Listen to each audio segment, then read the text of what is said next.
Hi friends, இப்போ பாருங்கள், நான் வந்து மைக்ரோ நியூட்ரியன் வந்து ஸ்ப்ரே பண்ண போகிறேன். இந்த பிராண்டு தான் நான் யூஸ் பண்ணுறேன். இது ஓரளவுக்கு நல்லாயிருக்கு. அடுத்து வந்து பார்த்திங்கன்னா எப்சம் சால்ட்டு. இது வந்து லூஸில் வாங்கி வச்சது. வாங்க எப்படி யூஸ் பண்ணுறதுன்னு பார்ப்போம். ஃபஸ்ட்டு வந்து இப்போ வந்து 10 லிட்டர் தண்ணி எடுத்து வச்சுருக்கேன். இங்கே பாருங்கள், 10 லிட்டர் தண்ணி எடுத்து வச்சுருக்கேன். இதுக்கு வந்து எப்சம் சால்ட் வந்து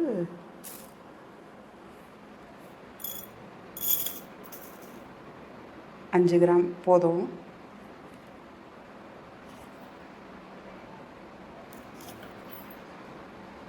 அஞ்சு கிராம். அப்புறம் வந்து மைக்ரோ நியூட்ரியன் பார்த்திங்கன்னா இது ஒரு 10 கிராமு.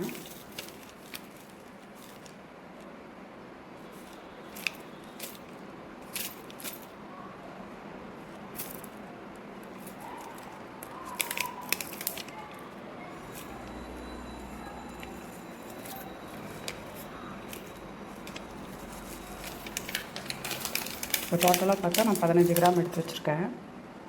இதை வந்து இப்போ ஸ்ப்ரேயரில் ஊற்றி ஸ்ப்ரே பண்ணுவோம். இது வந்து எப்படி மிக்ஸ் பண்ணுவோன்னு பார்ப்போம். இந்த டப்பாவில் வந்து அந்த பொடியை கொட்டி இப்படி நல்லா ஒரு கிண்டு கிண்டி விட்டுருங்க, அந்த எப்சம் சால்ட் கரையிற வரைக்கும்.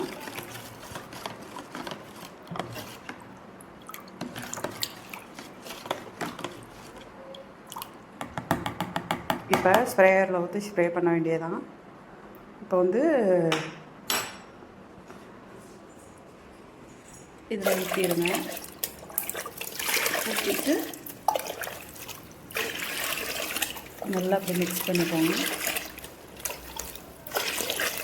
மிக்ஸ் பண்ணியாச்சு. அடுத்து வந்து ஸ்ப்ரேயரில் ஊற்றி ஸ்ப்ரே பண்ண வேண்டியதான். இந்த மாதிரி ஸ்ப்ரேயர் வச்சு நல்லா செடிக்கெல்லாம் வந்து ஸ்ப்ரே பண்ணி விட்ருங்க. அதாவது அதை வந்து குளிப்பாட்டி விடுற மாதிரி ஸ்ப்ரே பண்ணி விடுங்க. இப்போ வந்து நான் லைட்டாக கை பொறுக்கிற அளவுக்கு ஐஸ் தண்ணி கலந்துருக்கேன்.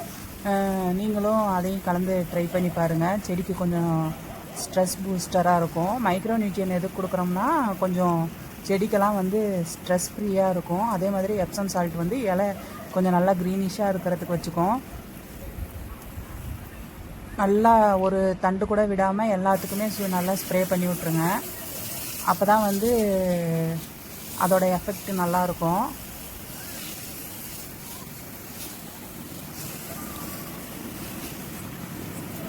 நான் இப்படி தான் ஸ்ப்ரே பண்ணுவேன்.